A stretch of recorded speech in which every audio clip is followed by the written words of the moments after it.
Assalamualaikum warahmatullahi wabarakatuh. Halo semuanya. Perkenalkan, nama saya Nurul Izati dan rekan saya, Canda della Quantità Sitompul. dan kami dari kelompok 17. Di sini kami akan menjelaskan tentang peran, fungsi, dan jenis-jenis bahan ajar BIPA. Baik, tanpa berlama-lama langsung saja kita masuk ke pembahasan pertama, yaitu tentang pengertian bahan ajar BIPA terlebih dahulu. Apa sih bahan ajar BIPA itu?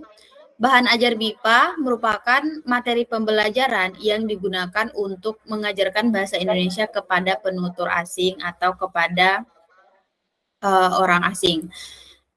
Yang kedua, bahan ajar BIPA dirancang untuk membantu pembelajar memahami struktur kata, kosakata, dan penggunaan bahasa dalam komunikasi atau penggunaan bahasa Indonesia dalam berkomunikasi.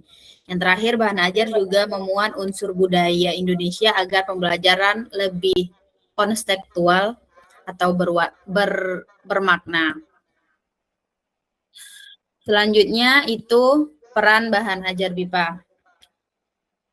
Bahan ajar BIPA memiliki peran sebagai sumber utama pembelajaran, sebagai panduan bagi pengajar, serta sebagai media untuk mengenalkan budaya Indonesia kepada pembelajaran asing. Selanjutnya, untuk fungsi, bahan ajar BIPA memiliki beberapa fungsi penting dalam mendukung proses pembelajaran. Yang pertama, kita mempunyai fungsi formatif, di mana bahan ajar digunakan untuk menyampaikan materi bahasa kepada pembelajar. Nah, di dalamnya terdapat penjelasan mengenai kosakata, tata bahasa, serta contoh penggunaan dalam kalimat. Melalui fungsi informatif ini, pembelajar dapat memperoleh pemahaman dasar sebelum mereka mempraktikkan bahasa Indonesia tersebut.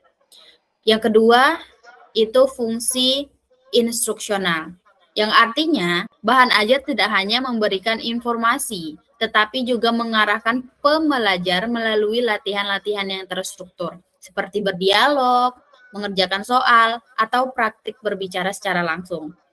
Nah, dengan adanya latihan ini, pembelajar dapat langsung menerapkan materi yang telah dipelajari.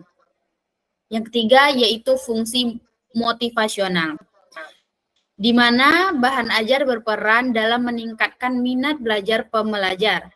Hal ini bisa melalui penggunaan gambar, topik yang menarik, atau aktivitas interaktif, sehingga pembelajar tidak mudah merasa bosan. Selanjutnya yaitu fungsi evaluatif, yaitu bahan ajar digunakan untuk mengetahui sejauh mana kemampuan pembelajar, misalnya melalui latihan atau kuis untuk mengukur pemahaman si pembelajar. Nah, dari sini pengajar dapat menilai apakah pembelajaran sudah efektif atau belum. Nah, yang terakhir yaitu fungsi kontekstual budaya, di mana bahan ajar mengaitkan bahasa dengan situasi nyata dan budaya Indonesia. Misalnya, dalam situasi berbelanja, berbicara dengan orang yang lebih tua, atau interaksi sehari-hari. Nah, dengan begitu pembelajar tidak hanya memahami bahasa secara teori, tetapi juga mampu menggunakannya secara tepat.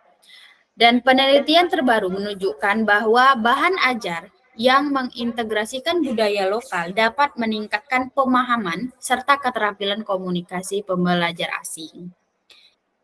Sekian dari saya, selanjutnya akan dijelaskan oleh rekan saya.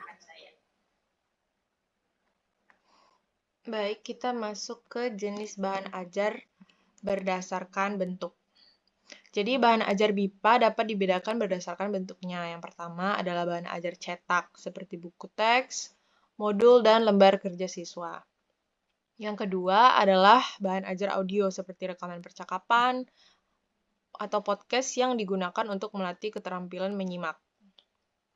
Yang ketiga adalah bahan ajar audiovisual, misalnya video pembelajaran atau film pendek yang membantu pembelajar memahami bahasa melalui konteks visual.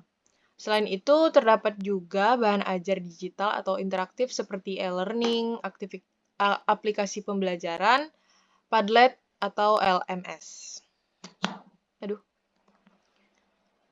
Lanjut ke penggunaan bahan ajar digital. Pada era teknologi saat ini, penggunaan bahan ajar digital semakin banyak digunakan dalam pembelajaran WIPA. Media digital dapat membuat proses pembelajaran menjadi lebih interaktif, menarik, dan mudah diakses oleh pembelajar dari berbagai negara. Contohnya adalah pembelajaran Padlet yang dapat membantu meningkatkan keterampilan menyimak serta memungkinkan pembelajar untuk berinteraksi dan berbagi respons secara langsung. Lanjut, ada jenis bahan ajar berdasarkan fungsi.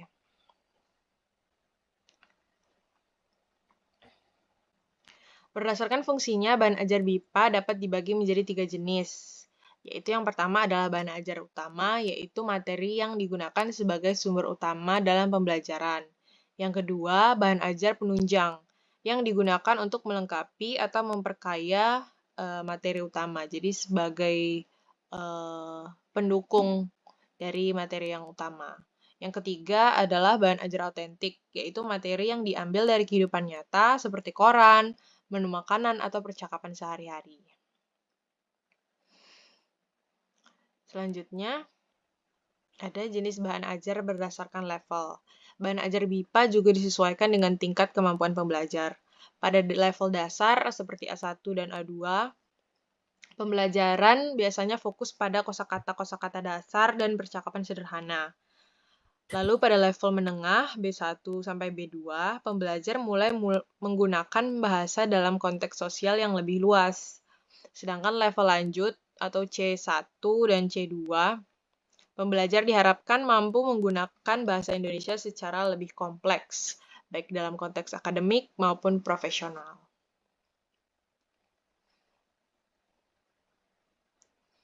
Jadi kesimpulan yang bisa kita ambil adalah bahan ajar BIPA ini memiliki peran yang sangat penting dalam mendukung pembelajaran bahasa Indonesia bagi penutur asing.